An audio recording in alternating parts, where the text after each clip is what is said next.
welcome to Newsmakers. I'm your host today, Carrie Coogan, and we are talking legislative and other issues in Kansas with Kansas State Representative Erin Davis today. Thanks for joining us. Thanks for having me. And we're also here at the historic 18th and Vine District in the beautiful Negro Leagues Museum. I'm sure you've been here several times. I have, yes. It's a wonderful facility. Yeah, it's great. We're happy to be here. Well, thanks so much for coming in. One of the things I really wanted to ask you about is something I don't think many people know about this. It's called the ABLE Act, and it stands for Achieving a Better Life Experience. Can you talk about this and why you're interested in Absolutely. This specific act? Sure.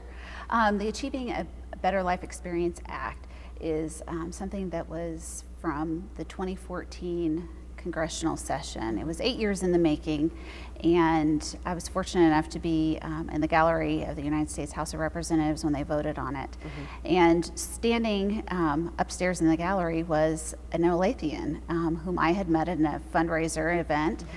And she came over and talked to me, and it turns out that her daughter, Rachel, has Down syndrome, and they have actually been championing the ABLE Act for 8 years. Mm-hmm. And we're excited to see it finally get passed in the United States House of Representatives. Subsequently, it was passed by the Senate and then signed into law in December last year by President Obama.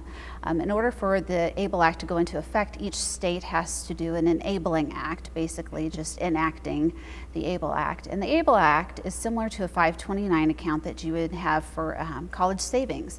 Only the ABLE Act is for those individuals who are disabled.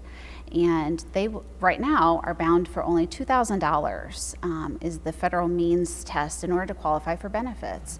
So you can see that this would disincentivize those persons who are able to save for their loved one or even able to work themselves to amass any sort of funds to pay for things that Medicaid or Medicare wouldn't pay for. But the ABLE Act actually removes that barrier and allows these individuals to have accounts that would be up to $100,000. So is it designed to help them while, this may sound odd, but while they're alive so that they have retirement at some point? Or is it if their parents may pass away and then they have something that they can live on if necessary? I'm trying to understand what the need is, where the biggest need is. The biggest need is really in those middle income families. So the families who are very low income and have disabled children often have at least adequate funding between the federal funding and the state funding, although there are needs that are not paid for, such as the dental care. Mm-hmm. Is something that's lacking.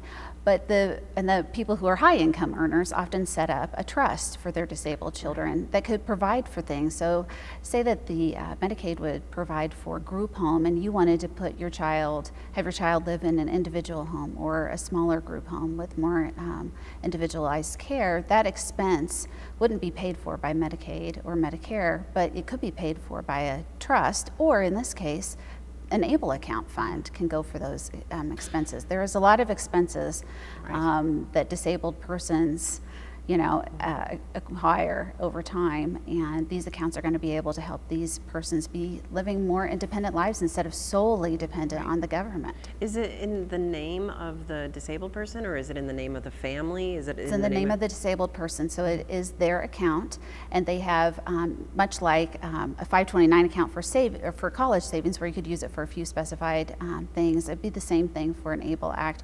You can use it for housing and transportation. You can use it for medical expenses, educational expenses, and things of that sort. So you do have to have a qualified expense. And similar also to the college savings account, the state treasurer's office is the one who facilitates this account. And it's not available yet in Kansas or Missouri until they do the enabling of the ABLE Act. That's correct? right. So in Kansas, we did get this passed. So this was my first piece of legislation that I introduced, and what took the federal government 8 years to pass took us about 8 weeks to get done between the introduction of the bill and the governor signing it into law. So it will go into effect in 2017. So the IRS is still writing the specific code for all of the legalese that will surround it, but it's underway. Well, that's wonderful. Unfortunately, that's all the time we have today, but I think that's good information. A lot of people, I don't think, realize that this is actually passed and ready to go in 2017, so thank you very much. Thank you for having me. And that's all the time we have today on Newsmakers. Thank you so much for being here. We'll see you next time.